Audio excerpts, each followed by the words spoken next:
And we're live. Oh boy, Just in time for you to okay. put on your jacket and hopefully turn on your little light. Fellas, folks, individuals. Ooh, there's the light. The There it wall is. panels are fresh. All right. Noah, you want to walk us through what you just did?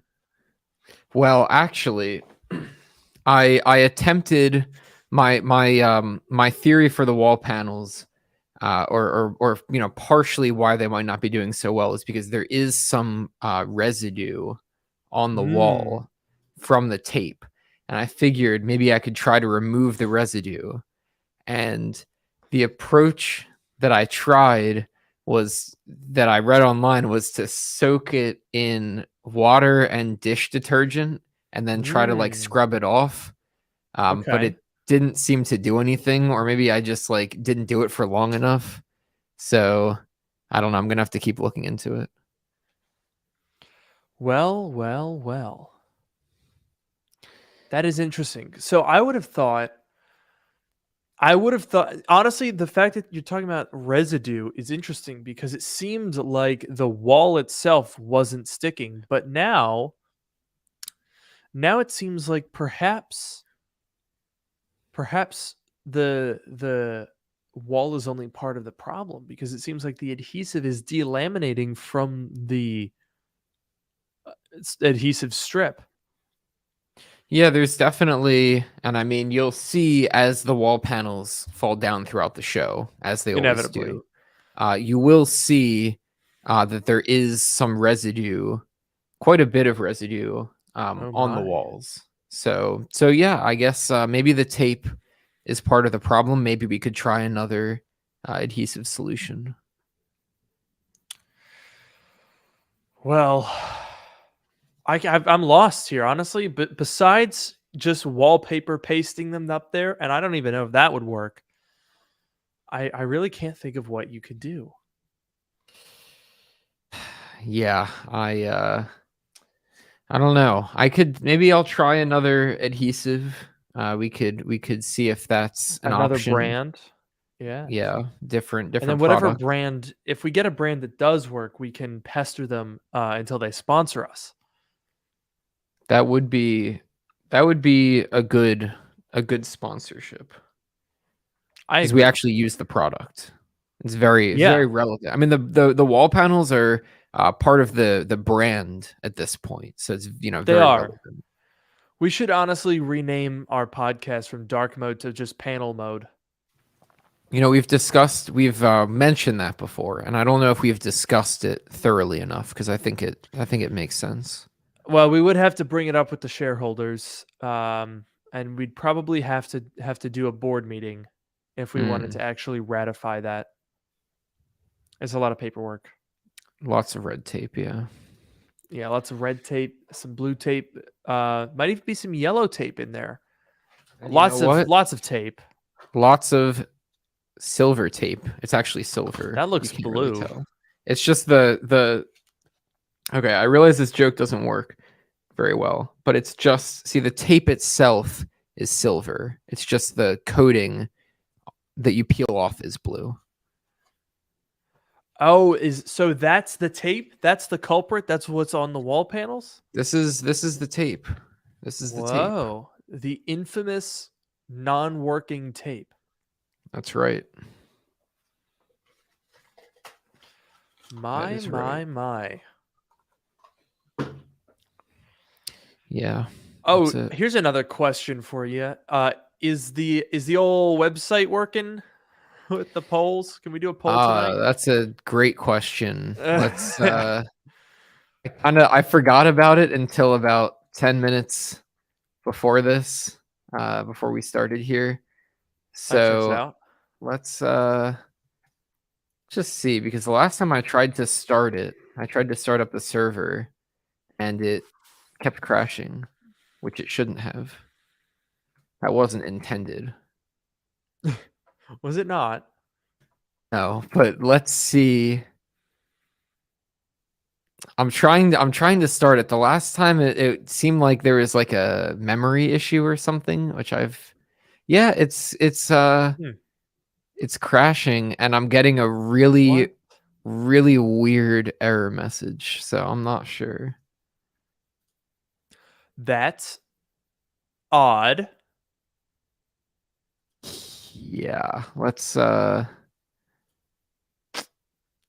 hmm. No, I think you're gonna have to whip up one of your famous lawsuits here. Yes, I need to sue my server for Mm-hmm. crashing. That makes Yeah. sense. Well, I mean, you are the guy that sued the state of California for imposing roads. That is true. I don't think we need them. I think we can just walk everywhere. Yeah, and also if you don't have roads, then that means you can just drive straight to wherever you want to go. Oh, yes, of course. Makes things a lot faster, really. Because roads are terribly inefficient. You're always turning and going about. You're kind of going where the road wants, not where you want. So without roads, you could just say, where do you want to go? East, 100 miles. Point your car east and go. It's much better. That is the shortest distance between 2 points is a straight line. So you're right there. Exactly. Pythagoras would love this. That's right. Did you know that Pythagoras also believed in a lot of wacky stuff? He was like a cult leader. I don't think I knew that. Yeah, no, he was like certifiable. Really? Do you know any of the crazy stuff?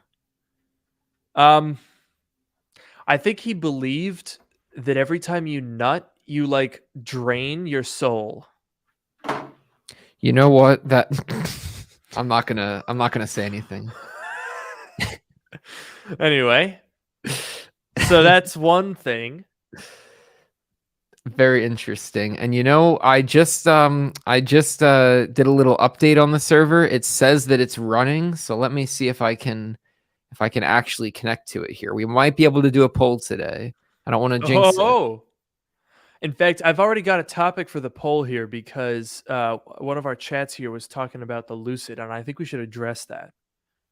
I don't know if you saw Mm. my tweet, but I think that could be an interesting poll. I think we should have some EV discussion here.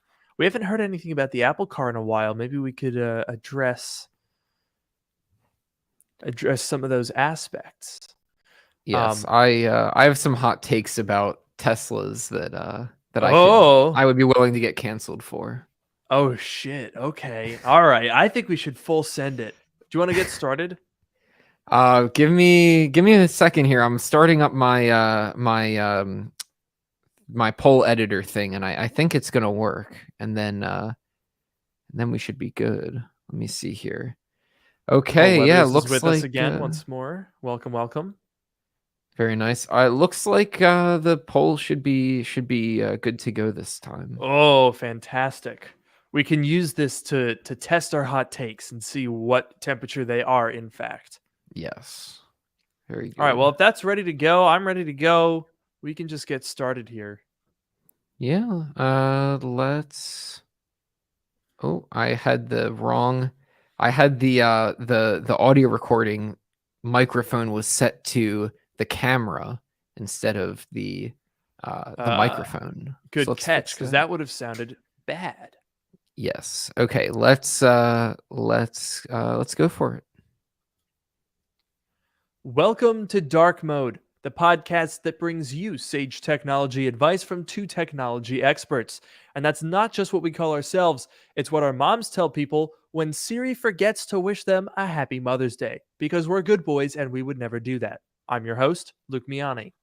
And I'm your host, Noah Rubin. On this show, we take questions from listeners, attempt to answer them to varying degrees of success, and maybe even have a laugh or two along the way. Ha ha! Now, we're going to start by diving headfirst into dangerous waters and potentially getting ourselves canceled because today I tweeted. Was it today, actually? Might have been yesterday. Recently, I tweeted about the Lucid Air because I was at the old shopping center where they happened to have a Lucid showroom. Mhm. And so I dragged my girlfriend there, kicking and screaming. She did not She wanted to go, but I said, no, I must see the Lucid showroom. And I did, in fact, see it. Oh, my God. Oh, man. So, Noah, I know you've seen a Lucid Air in person. Have you seen one, like, up close? No, I saw one when I was driving on the highway like a week or two ago, and I Mm. noticed it immediately because it's a very distinctive look. But I did not see it close up. So, Lucid. Have we talked about Lucid before on the podcast? I honestly don't remember, but I've been very fascinated with them. Do you remember I if we don't. mentioned them? We had that episode on EVs, and we might have mentioned them offhand, but I don't think we talked too much about them. No. So, what Lucid is doing is pretty bonkers. If you guys don't know, I'm sure most people here are probably somewhat familiar, but Lucid is run by the guy that did the Model S originally. And the difference is before he was, working as a component of Tesla, which meant that he wasn't doing, whatever he wanted. But with Lucid, it's basically like this is what the Model S guy would want if he had a do-over, if you think about it, basically. Now it's a bold move for any manufacturer to start out with a sedan, but because and no one's buying sedans anymore except for me and you, kind of. With the Polestar 3 is kind of a sedan-ish, but both of us prefer sedans. A lot of enthusiasts prefer sedans. Sedans are better. I'm just gonna say it. That's a hot take, maybe. That is a hot take. But so actually, for those watching along, I think let's go ahead and I'll pull up a screen share if you haven't seen the Lucid. And this is an actual real car that you can buy.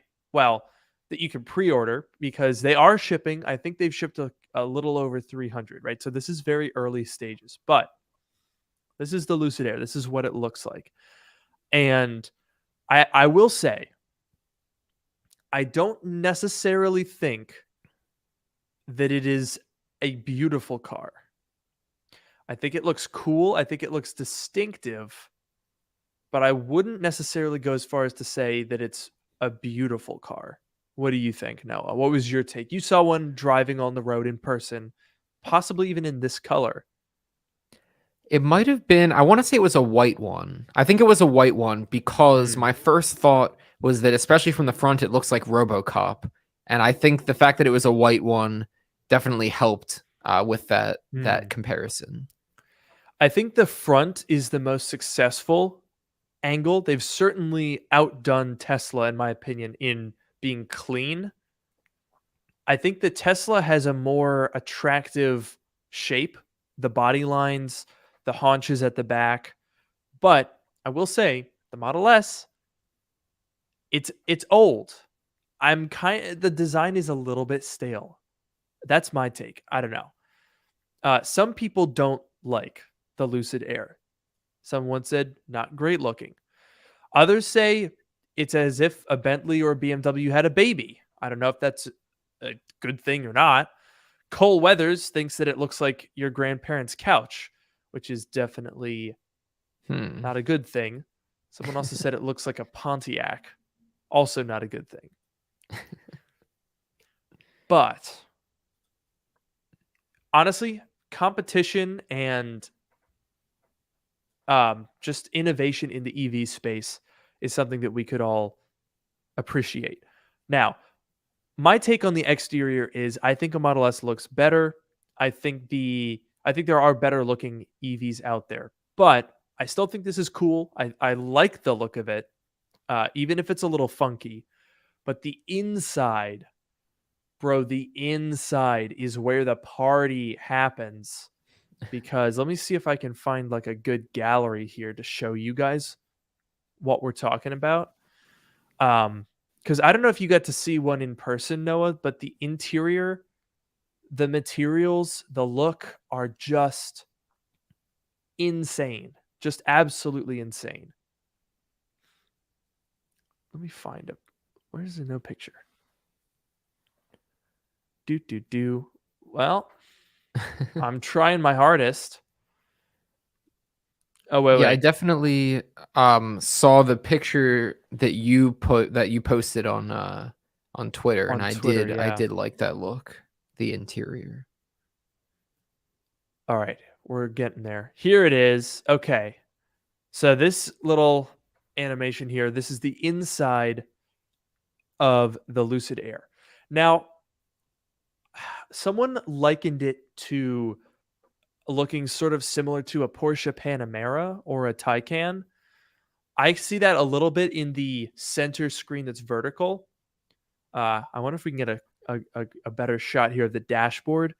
But I think that this is such a refreshing, different take on an EV interior because it has a lot of what makes the Tesla great: huge roominess, the windscreen that goes all the way up over your head. Although that the Model S doesn't have that, I think that's an X feature that they've got here. They've got the flat floor, tons of interior cabin space, but the quality, the material choices, the options are just way, way more. Oh wow, look at this. They've even got this like fancy reclining rear thing. Well, that's not Oh. available yet. So we have to remember that the Air is in very early stages, but if we can go down, I really can't find. Yeah, all right, here we go. Here's the center screen. Okay, so we got like this wraparound cockpit, and you've got a gauge cluster, and then there's a top screen and a lower screen. I will say the top screen that's to the right of the steering wheel is a little bit on the small side, and it's a little bit of a weird shape. Mhm. So, in terms of the actual screen functionality, go watch some reviews, see what you think. I think it's a little lacking right now, especially since it doesn't. They've kind of gone the Tesla route of like, we can do all of this stuff, so there's no CarPlay, there's no Android Auto, nothing like that. But they haven't gone completely the Tesla way where everything is on the screen. You still have some steering wheel controls. There's a volume knob in the middle. You've got hard buttons for park, neutral, reverse, drive. Those, I think, are things that I would want to have a physical button of. And then other stuff you can do in the screens. Yeah, I like the overall look. That screen, I guess it's the touch screen that's sort of slanted down there. It Mm, reminds me a little bit of your car as well, which obviously isn't an EV, but I know you have a true. screen like that down there. Yeah, I drive an A6, and that is a. It does have that. It's more limited because that screen is just climate control. The Lucid Hmm. one does a lot more.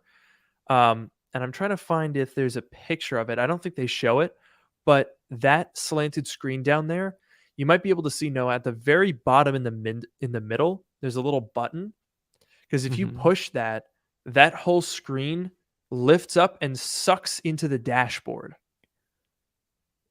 Real, so it goes away completely. Uh-huh. If you want it to. And then there's like a storage and like stuff underneath it.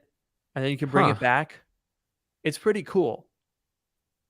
That is pretty cool. I mean, I don't know how often, I don't know exactly what that screen does and how often you'd want to do that. But I mean, hey, if you can get a little extra space when you need it, that's pretty nice. Yeah, it's like a little storage cubby. So I guess what I want to know, if we can get a poll up here. Hmm. Um, I want to just talk about interior design because that's what my tweet was, and there were some very mixed responses. People saying, "Well, Tesla fanboys. Of course, Tesla can do no wrong," and you could show them a Bentley Continental, which has an objectively higher quality interior, and they'll say, "Oh, it's terrible. No, it's awful. Or Tesla's the only way to do it."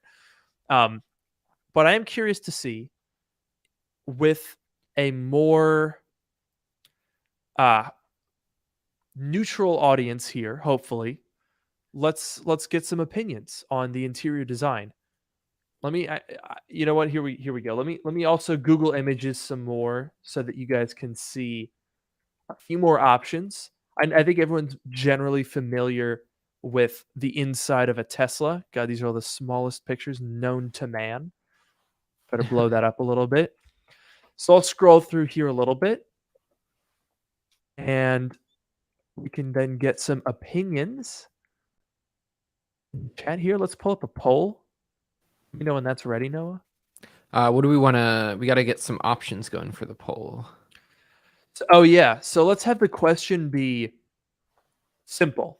Which interior design, not function, not car, not exterior, just interior design, do you prefer? The Lucid Air or the Model S? And as I'm going through these pictures, you're probably starting to see some of the many different color options. They've got different finishes in wood and leather and um, lots of woven textures. There's a huge range of materials, which I like a lot. So those are some options. And once we get the poll going, get some answers on it, I can tell you guys a little bit about the main reason, not just aesthetically, that the Lucid is freaking crazy. Yep, we got the poll. The poll is live now. If you want to put the link up. Indeed, I will. All right, so you're going to head over to app.drkmodepodcast.com, and that will allow you to vote in the poll, unless, of course, you're listening to this after the fact, in which case, sorry. Anyway, I'm going to vote for the Lucid Air. I don't want to influence anyone's decisions, but I personally dramatically prefer the Lucid to the Model S. Noah, what do you think? I strongly agree with you. Strongly agree. And I do have some takes on Tesla, which I can share. But I will say for now, at least, that I do prefer the Lucid Air's look overall. So we got renders by Ian here. We got Ian Zelbo, who says that it looks like a Taycan copy. I have to disagree. I think the Taycan is also nice. I think the Lucid Air looks more futuristic, and I think the materials are more varied.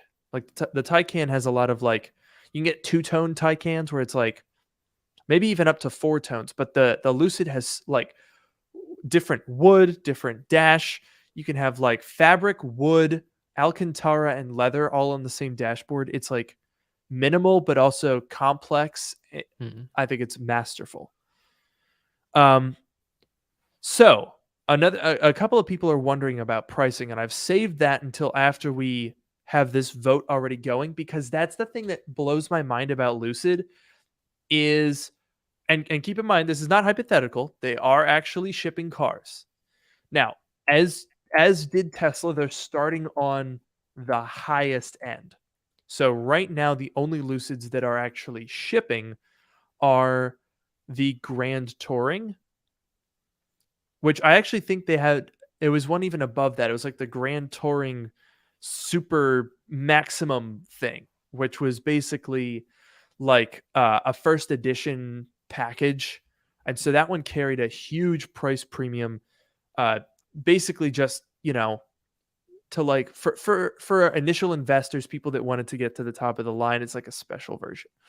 Mm-hmm. But the actual 3 main versions of the Lucid are the Air Pure, Air Touring, and Air Grand Touring. Now, they did increase the prices by about $15,000 just earlier this week. But even so, the Air Pure costs around, I think it's $87,000. The Air Touring is like $106,000, and the Grand Touring is like $145,000 or $150,000. So it does actually match and beat the Model S in terms of pricing, which is quite something. Because then you're wondering, okay, but that's all well and great, but Tesla has a good thing going. Why would people choose the unproven one? And that, my friends, is because of the range. Lucid has some insane battery tech. The Grand Touring and the Grand Touring Performance, whatever the crazy high-end one, they have the same battery pack and motors. The range is 516 miles. And that was, people tested it. They got over 500 miles of range. That's bro. that's a lot. That's really impressive. Yeah, and that's real world. Like they road tripped it. Even without being careful, people were getting 480, which is crazy, dude. Yeah. Oh, That's like way more because obviously my car now, the Polestar 2 um range is all right, I guess. But even thinking back to like the ice cars that I had before that, the range wasn't that good. Definitely not. yeah. I mean, currently my car has a lot of range. Yeah, yours um, does. my car, because I have a gas car, so it's not the same thing, right? But it's got like a 19-gallon tank, and on the highway, because I drive very efficiently, I get like 38 miles to the gallon, so I can go like 700 miles on a tank, which is pretty crazy. Um, Yeah. but like around town driving is probably around 500, and so the idea that you could do that in an EV, like I would only have to be charging like every other week. That's nuts. That's nuts. Yeah, that is really nice. That would definitely do away with whatever range anxiety concerns some EV owners may have. Yeah. That's a lot. And so here's a comment that's saying, whoop, not that one. Here's a comment saying 130 grand is a mind-blowing price. And yeah, that's a lot of money, but you have to consider that you're sort of competing with the Plaid at that point. And the Model S Plaid is faster by a little bit, not by much, realistically. Like the Lucid Grand Touring is like 2.6 or something seconds, 0 to 60. So it's very fast nonetheless. Um, but it's got more range, 500 miles of range. The Plaid is only like 350. It's crazy, dude. They're beating Tesla. Tesla's been doing this for 10 years. And right out the gate, boom, they're beating it. Yeah, that's very impressive. And it looks like people preferred the interior design of the Lucid Air, which is very interesting. So I rest my case. There you go. Everyone agrees. Pretty much. Yeah, it was so far. I mean, it's technically the poll's not over yet, but majority of votes are probably in. We're at 24 votes for Lucid and 17 for the Model S. So the Lucid Air definitely did win that poll. Now we will bring this back to Apple. Don't worry. But I did want to address one thing that I think is really interesting, and we were talking about this just the other day, Noah.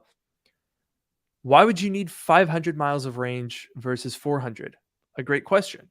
And I think that I told you this, my theory, Noah, that on whatever EV you're talking about, whether it's a Tesla, whether it's a Rivian, which you saw in person the other day, whether it's a Lucid, whether it's an Apple car, if and when that ever exists, I find it hard to believe that it will, to be honest. Yeah. But whatever EV you have, honestly, I think that's a pretty fair point. And I think the way that EV range has been covered is like if you go on a 500-mile road trip and you only have 200 miles of range, you're going to have to do 2 charging breaks along the way. That sucks. I don't know about you, Noah, but I don't think I've ever driven 500 miles in one go. Yeah, no, I don't think so. And I'll actually give you little anecdote that I guess is kind of related. So As our resident EV owner. This, of course. And I'm sure a lot of people watching know because we've discussed it before. But I have a Polestar 2, and I'm here in the Bay Area, which has, I'd say, pretty good charging infrastructure overall. I don't know what the supercharger situation looks like. I'm sure it's fantastic. But even I use Electrify America to do my charging, and there's pretty solid options available around here. So yesterday I went to Monterey with a couple of my friends, and it was about a 90 something mile drive, let's say maybe 100 miles each way, and then we did some driving while we were down in there as well. So obviously that's going to use up all of my range because my range is, well, okay, I think it's like 240 maximum, but you're never going to be at 100% battery, or at least I'm not Mhm. going to be 100% battery. So it's a little bit So less than that. realistically 200 to keep Realistically, it in that like 200. 80-20 range. Right. And I think I had it around, I think it was around 80% or 70 something when I started the day. But, just to give a brief idea, we drove down to Monterey. We did some stuff. And then we drove to, there was like one Electrify America charging, obviously multiple stations, but there was one location that had the stations. And, we put the car there. I plugged it in. And then we went to a Korean fried chicken place that was down the street from there. We walked Ooh. over there. It was very, very good. And, the car had 40 minutes on the charger. I had 30 minutes of free charging. And then I was able to just leave it. I was able to cancel the charging from my phone and just leave it in the spot. And there was no idle fee either. So I could just leave it there for what I needed. So we parked the car. We, had our early dinner, I guess. And then we went back to the car and we continued on. So honestly, in that case, if I had a Lucid Air, I wouldn't have had to stop and charge. But at the same time, we made good use of that time, and I was perfectly happy, to have stopped and charged and gotten some food. So I don't know.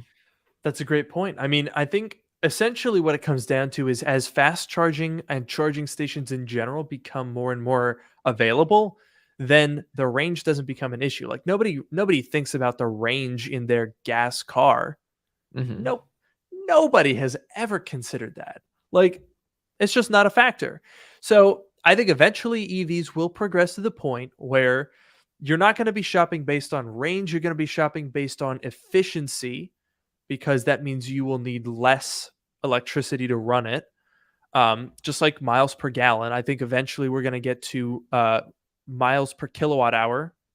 Mm-hmm. And that is going to eventually be a pretty significant factor. But in the here and now, the person who was talking about why would you ever need 500 versus 400, I think people that cover EVs talk about it in the form of a road trip. And realistically, if I'm going 500 miles and I have to stop halfway to charge, that's probably fine, because I don't know if I could sit in a car for 500 miles worth of time without getting out and wanting to go and like take a break. So that's not a factor for me. I don't really care about that. The thing that I think matters more is being able to go somewhere that doesn't have charging and then go back. That, Mm-hmm. in my mind, is a lot more important. It's for peace of mind. If I live in Washington, D.C., and our charging network, frankly, is not that great. There's not a lot of space in the city. There's only 2 superchargers in a city of 700,000 people. So there's not so much benefit to owning a Tesla here, realistically. But let's say I wanted to go drive out to like a cool national park 150 miles away. Mm-hmm. If I go 150 miles out in my electric car and I go to a national park, I feel like the chances of destination charging are going to be lower. So there's a decent chance if I'm driving 150 miles to a national park that I'm not going to be able to charge it when I get there, which means I either have to stop along the way, which I wouldn't necessarily do in a 150-mile journey, or if you have enough range, I could do the whole thing without charging. Mm-hmm. That, I think, is where range is more important. Do you guys agree? I'm interested in hearing your thoughts. Yeah, I mean, personally, I definitely agree, and I think, around here where there's good, or I guess better charging infrastructure, it's not something that I've had to worry about yet. I'm sure eventually there will be some place where, or I don't even know, because even if there's no destination charging, there's got to be some charging along the way. And so it was much easier for me to go with an EV than it would be for you, just because of the better infrastructure. And I'll just say, in my normal use, like obviously, yesterday I drove I don't know, 200 something miles because we did that day trip. That's an anomaly. On the average day, I drive 0 miles because I bike to work and I don't have to drive anywhere. Or sometimes, I'll go drive over 5 miles to my friend's apartment and then 5 miles back, and that'll be it. So for the vast majority of my driving, or the vast majority of my days, I do little to no driving. And so most of the time I'm not worried about the range at all. If I'm just doing, little goes, supermarket, local things, and I'll charge once a week or once every other week. And when I need the longer days, there's usually a charging station that I can go to on the way or whatever. Not a problem for me. Yeah. So that's why I think 300 miles is a good benchmark. But if you're in a situation like Noah's where realistically you're doing most of what you can do within your 200-mile range, like when you do charge it up, you probably don't charge how many times a week do you charge your car? On average, like once a week. But if I'm like, if it's a normal week where I'm not doing too much, maybe we'll say once a week or maybe even less than that. When there's a specific thing, there's the first wall panel. One down. Yes. When there's a specific like a longer journey, then I'll do some charging related to that. But so far it hasn't been an issue at all. And one last thing before we move on to talk about WWDC, I did want to mention that a lot of people are stuck on the price tag of the Lucid Air. That's just the current stuff because they're going top down like Tesla did. The base model, the Lucid Air Pure, starts at like $85,000 or $87,000 after their price hike. Obviously, this model isn't actually out yet, but you're talking sub 90 grand, which is a lot less than Tesla right now because Tesla's pricing is sky high. Like I don't even think you can get a Model S under 100. So the fact that Lucid is gunning towards sub 90K and their stated range, which I would expect to be extremely accurate because it was on their other models, is 406 miles. 406 miles. That's the great. best you can do on the Model S is 405, right? So they're matching that. But that's with the hideous base wheels. And the Model S is $99,990. So yeah, if they can match the range for over 10 grand cheaper, dude, that's pretty crazy.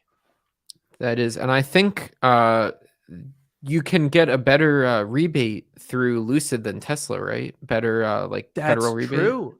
Yeah, because Tesla basically with with EVs you can get $7,500 from the government, but that runs out after I think 200,000 cars. So if you buy a Tesla, you don't get any rebate, which comes in the form of a tax credit, or if you do a lease, it's a cap cost reduction. So you got one, Noah. I did. But if you had bought a Model 3, you wouldn't. That's so right. Yeah, so I guess if you're talking about $87,000, then it's really $80,000 and you're getting 400 miles of range without hideous wheels, and you can have a paint color that isn't white. Yeah. And someone asked if the interior is different. I don't think that it is, but let me see if I can I want to see if I can build this. I'm sorry. I promise we will talk about WWDC in just a moment, but I do want to go to the design thing. Yeah, I'm also curious. So the Air Pure, let's see what the base model looks like. There was another wall panel, by the way. Oh my God. 2-in-1? That was a two. Whoa. And you know what? I think these two, I think they both fell at the same time last week. Like both 2 for 1. They did. This is interesting. This is interesting. And by the way, here's all the residue. I don't know how well you can see it, but all of these like gray like things, those are the residue from the tape. Oh yeah. Well, there you have it. Very interesting. Curious. So let's see here. What do we? All right. This is the base model Lucid Air. Looks very similar. Here's the interior. Can we go to the interior? Oh, okay, yeah, no, that looks pretty much the same. Looks great. Yeah. It's you don't get a smaller screen or like you don't have to get rid of any of those nice materials. 480 horsepower is pretty powerful, and they're saying that they're going to be launching this base model by the end of this year. So that's an aggressive timetable. They do have optional. Okay, so this one comes with a metal roof and no sunroof. That's I would definitely probably want that sunroof. I don't think they have all the prices, but this is pretty much a base spec. And yeah, I mean, dude, that's so included for the base price, which it says here 77,400. That's going to be 87, I think, or maybe even 89. But you get 480 horsepower rear wheel drive. I'm assuming you'll pay a little bit for some of the colors here, like this silver or a gray or that like wine red. I'm assuming you'll pay extra for the panoramic roof, so you don't get that. The wheels, you can get 20-inch aero rims if you want them. You get the interior. I'm assuming there will be other options available at some point. You get navigation. You get Electrify America charging. Nice. You get their advanced driver assistance system, which they're working on, obviously, as they get more data. And then apparently their sound system is very good, and you can upgrade that if you wanted to. That dude, this is a lot of car. I really hope that they hit these targets and they start shipping those things because that looks very promising. Yeah, very cool. Very cool. All right. Whoa, wait a minute. Noah, look behind you.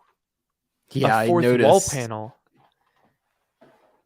This one fell down. There's an outlet right here, and it's like it's in like the outlet, like the plate kind of came away from the wall a little bit, and it's sandwiched in there. So that's why it didn't fall all the way down. But we'll take that one down. So if anyone's money was on 4, they're going to be very nervous right now because there's a lot of show left. And there's 2 wall panels left. Now, we got to be honest with you guys. The reason that we started by, taking half this show talking about EVs is 1, because they're cool. And 2, because, dude, there's nothing. There's no news. There's no Apple news. Yeah. People are like, we want to hear the Apple news. There isn't any. Yeah, not too much going on these days, and maybe even for the next like month or so. My goodness me. Yeah, so we are though less than a month away from WWDC. I think that's worth noting because I'm hoping this year that we'll get some stuff. I made a video on the 6th where I was like, all right, people were asking me, what do you think is going to happen? I was like, okay, I'll make a video. We'll talk about everything. And my God, dude, there's nothing. In terms of leaks, let me give you a very fast rundown, Noah, of what we've heard. WatchOS, nothing. iOS 16, apparently notifications are going to get reworked again. Apparently focus modes might get reworked a little bit. And then apparently there's going to be widgets that are bigger. iPad OS, we'll come back to that. Mac OS, nothing.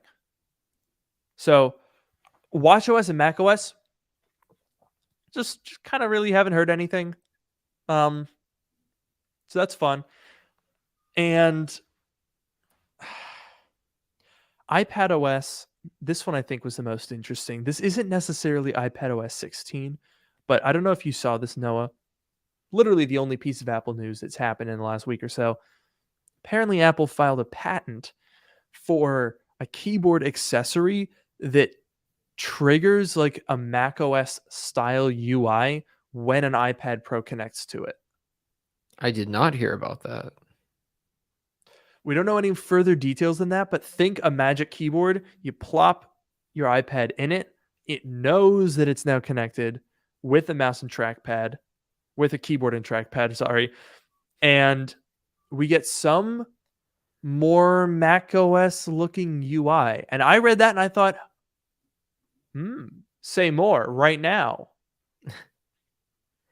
That's interesting, but I'm also kind of confused that Apple has a patent on that, because like Windows does that when you have those 2-in-1s, and some Android phones, or like Chrome OS does that, and some Android phones like the Samsung Dex or whatever. Like this is not some like new tech. Like obviously very cool if iPads get it, but it's not like some new technology that Apple would have a patent on. So that's I think their patent was more on the device that you connect it to triggering that mode.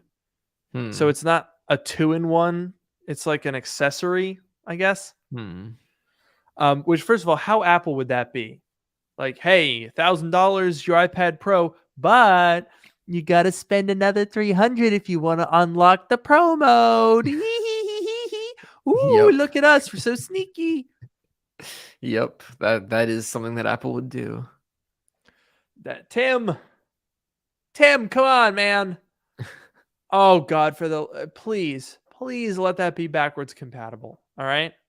If that's like one of those things where it's like, no, you got to buy the new keyboard because the new keyboard has one chip that's different and it's super fancy and it's going to be a very over-engineered way to detect that something's plugged into it. And it's like, it's going to be like this one tiny, tiny little feature that they're going to put in this new accessory and then say, beans, this isn't possible with the old one that you spent $300 on. Shucks, that's so terrible, but I guess you got to give us more money. No. I really hope that they would, because like they already have, if you have the Magic Keyboard, like the current one that has the trackpad built in, which I know you have, you put the iPad on there and it just, the keyboard and trackpad connect to it, and it knows that the keyboards, it knows that the Magic Keyboard is there, and it just works.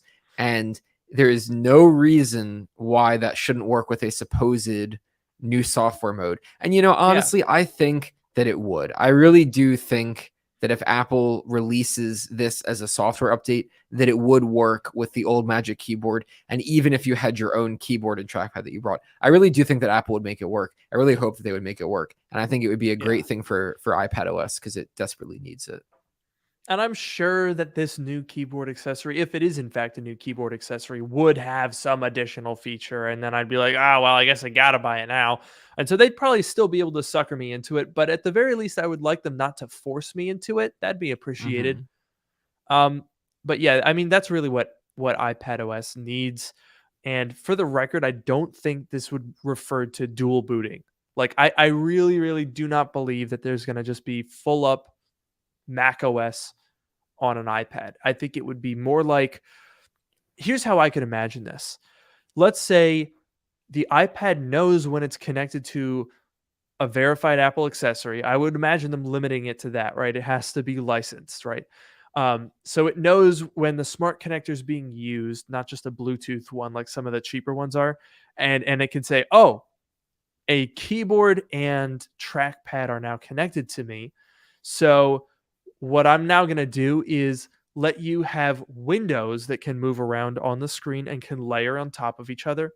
And just like on Mac OS, maybe it can push off your home screen, like push that off to the side and leave you with a blank desktop like you would get on Mac OS. So fundamentally, it's still iPad OS underneath. And it wouldn't be like rebooting into Mac OS weed, the new version of Mac OS, of course. Of course.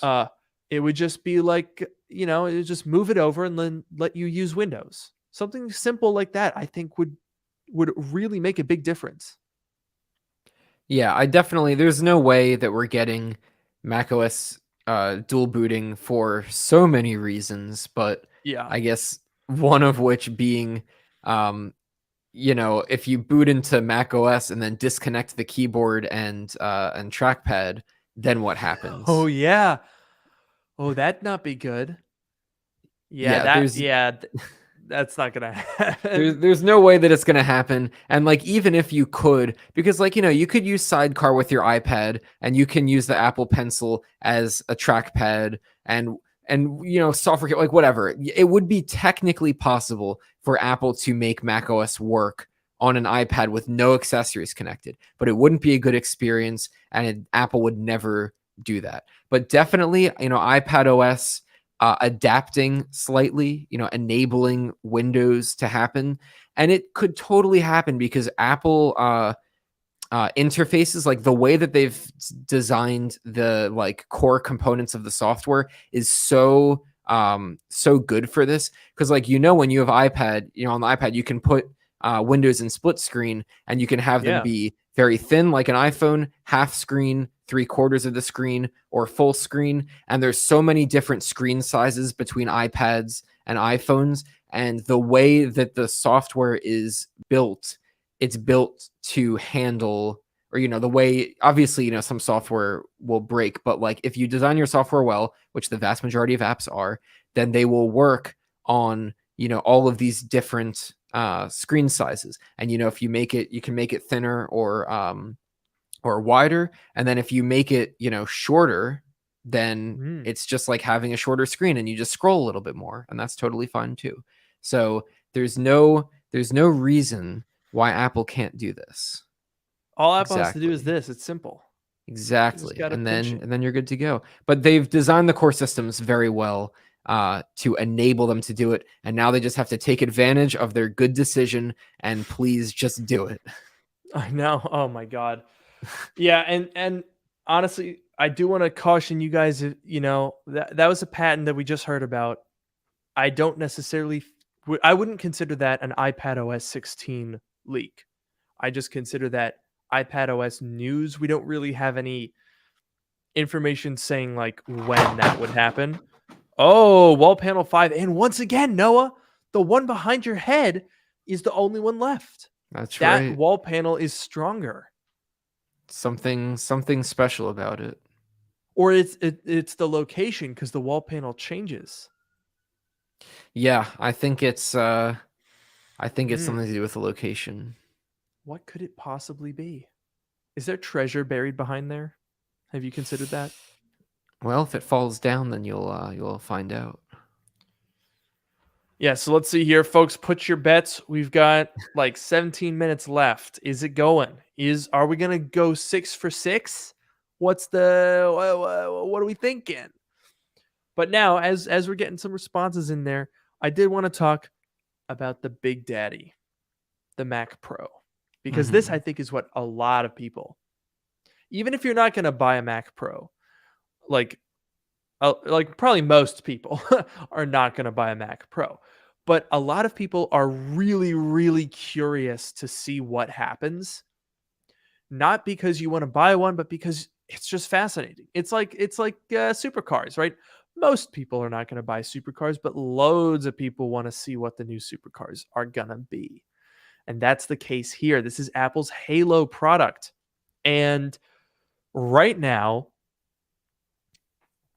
I've seen some people with concerns. They're saying, Luke, we are not really hearing enough about the Mac Pro for this to be coming out. Like, we hear about iPhones years in advance. There's already leaks being like, okay, in 2024, Apple's going to use this display technology. Where it's like, okay, we're not even on the iPhone 14 and we're hearing about the 17 or whatever. Like, it's crazy. But the thing that you have to realize about the Mac Pro is, first of all, it's a low volume product, which means there's not 800 quintillion prototypes floating around like there are for iPhones.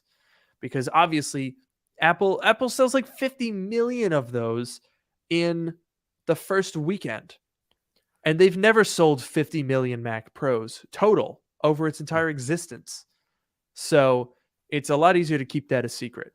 So that's the first factor. The second factor is someone actually pointed this out in the chat a while back here, if I can find this, which was essentially what they said was the reason that you don't hear leaks about software is because it's a lot easier to keep that secret. There's no iOS 16 factory, right, Noah? At least not that I know of.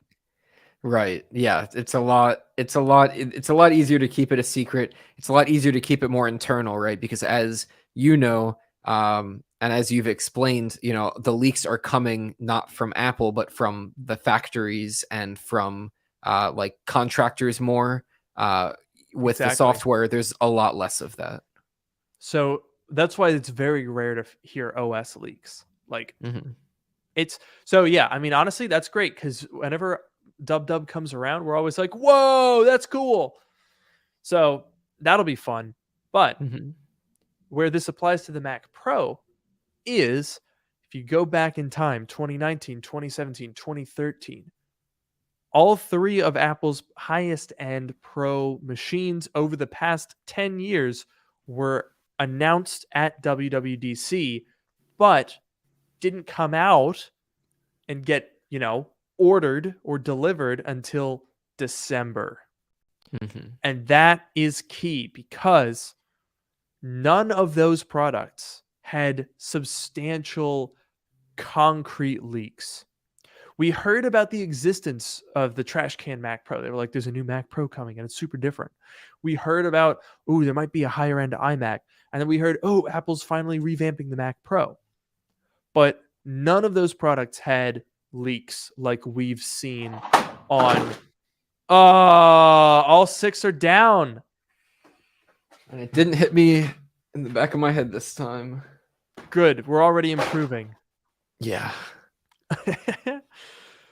But all of those products that came out, all 3 of those, didn't have huge leaks because they didn't come out until the end of the year. So at WWDC, it was just a preview.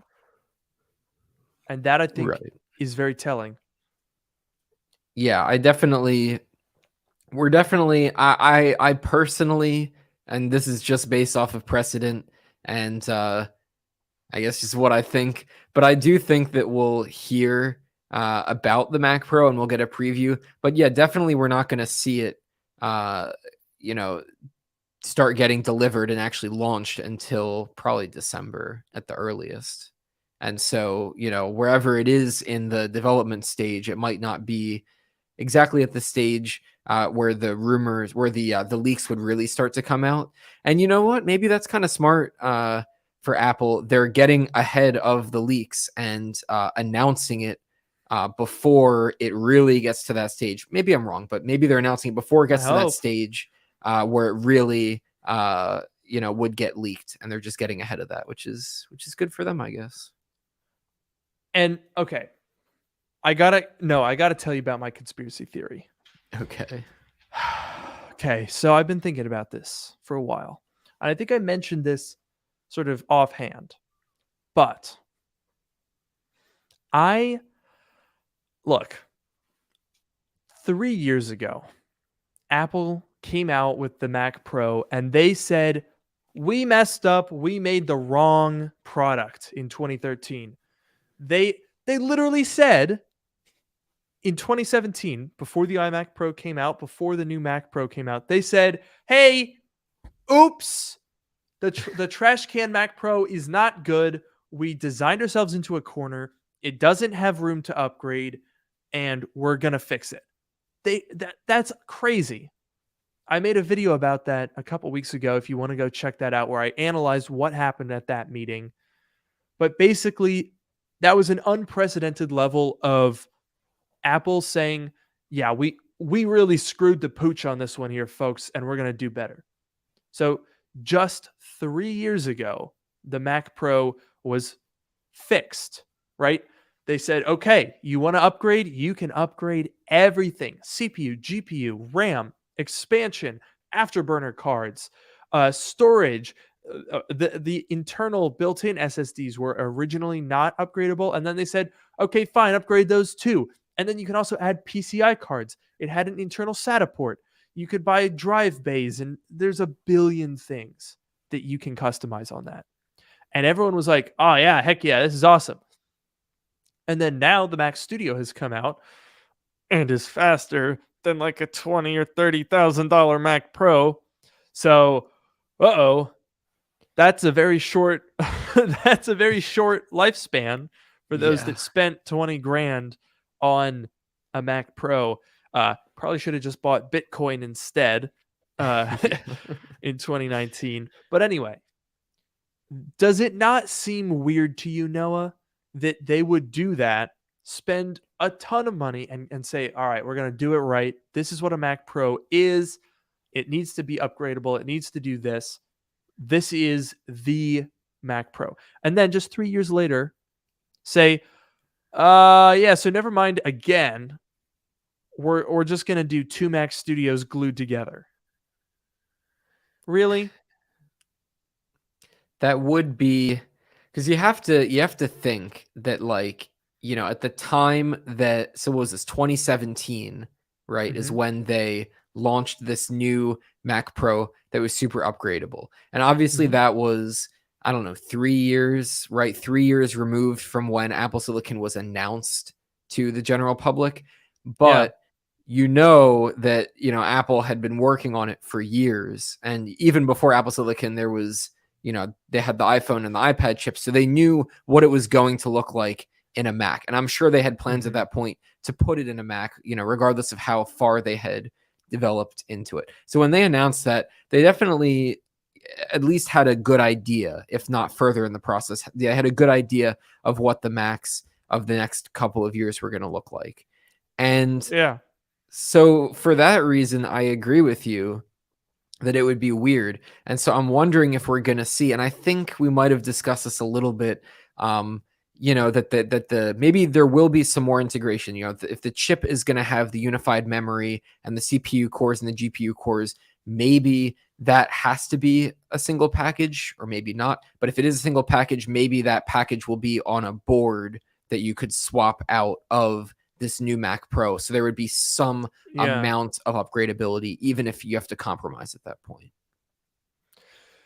Yeah, that's the thing that intrigues me a lot, is how they're going to handle that modularity, because I realistically think if they were to do Mac Studio times 2, that's not a Mac Pro. First of all, it doesn't go high enough. You're talking, a Mac Pro is a $50,000 computer on the very high end.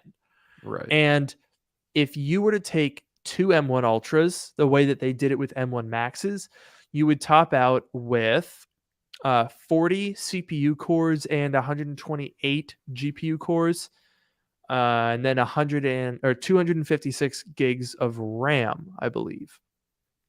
And obviously that would be crazy powerful, but you really, really start running into limits of scaling. The M1 is already, by the time you get up to the M1 Ultra, you are pushing the limits of scaling. One of the main reasons is because there's this 32 megabyte buffer cache. I don't know if it's a cache exactly, but there's this 32 megabyte buffer that's built into all the M1 products. And when you use the GPU, it has to store tasks in that cache. And if it fills up, the GPU has to wait.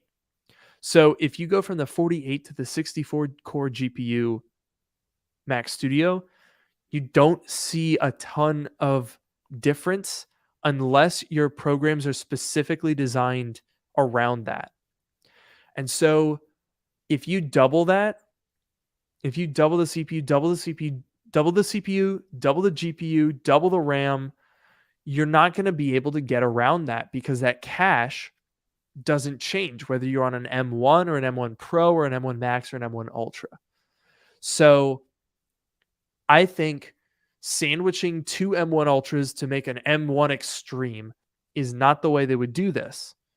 So that comes down to, like what you said, are they expansion cards?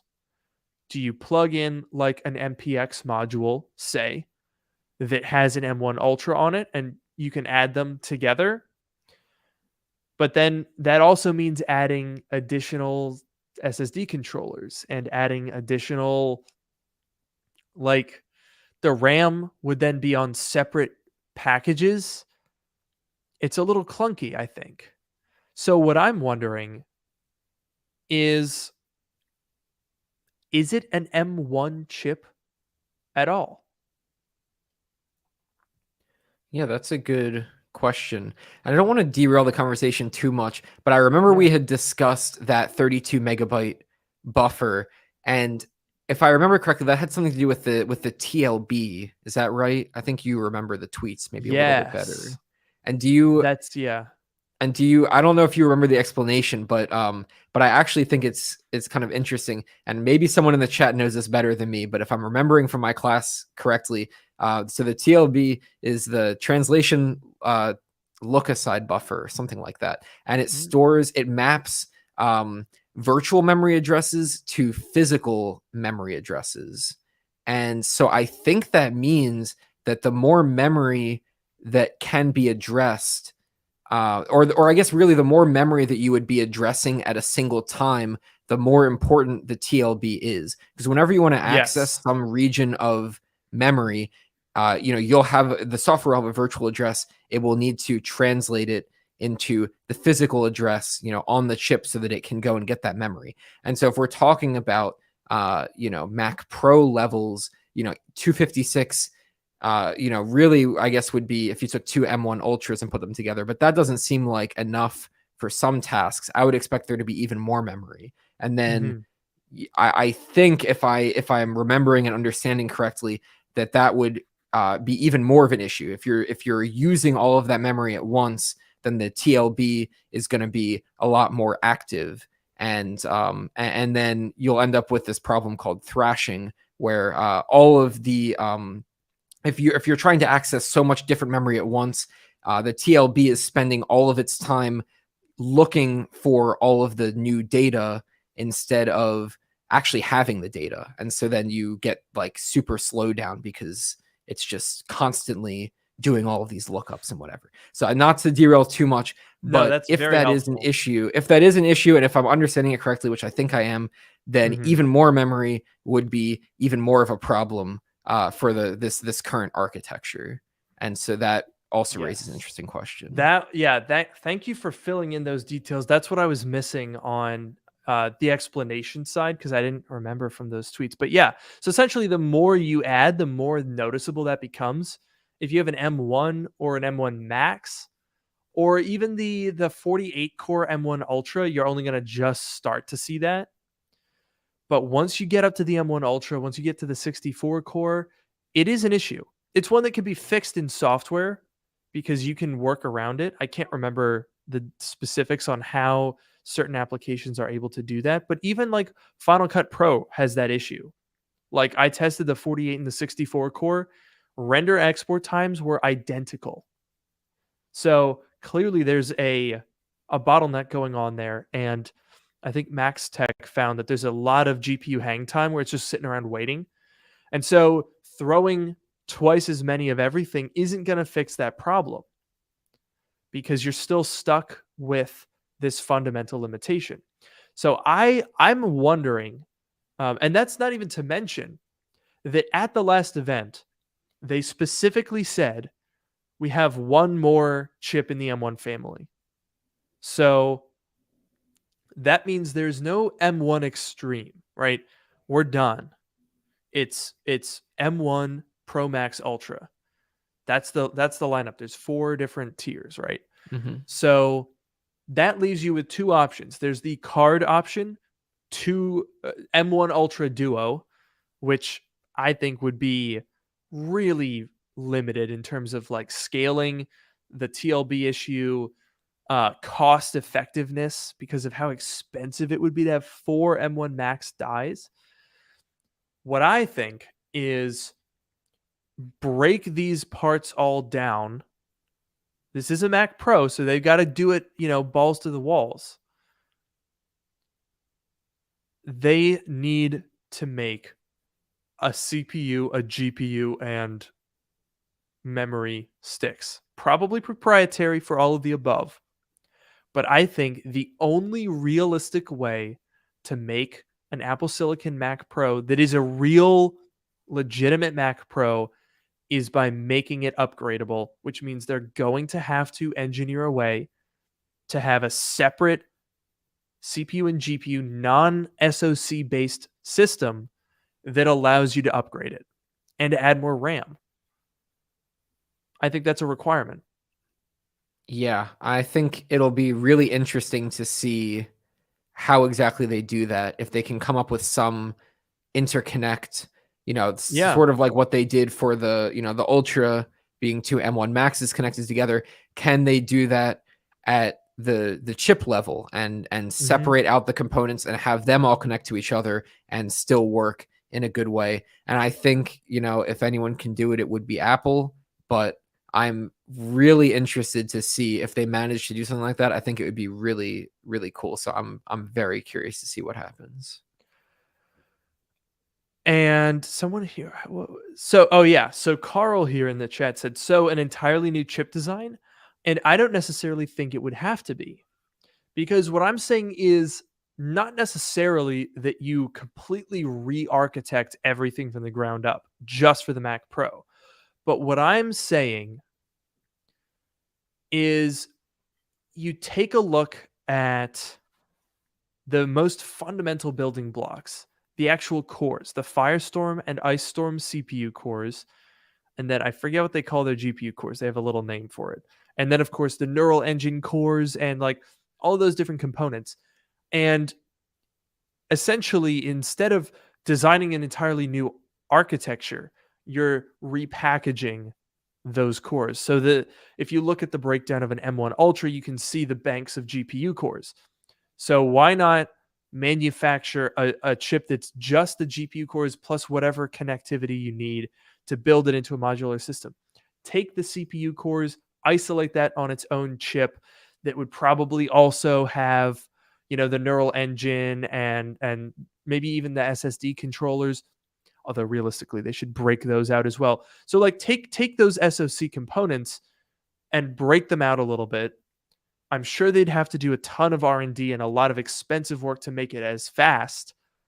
But when you're talking about a Mac Pro, we already know it's going to be expensive. It just needs to be a Mac Pro. I don't care if it's going to cost thousands for GPU upgrades. A Mac Pro needs to be upgradable. And I think that's what they have to do that. Yeah, and it will raise a lot of questions. Will there be speed bottlenecks if you break out the components?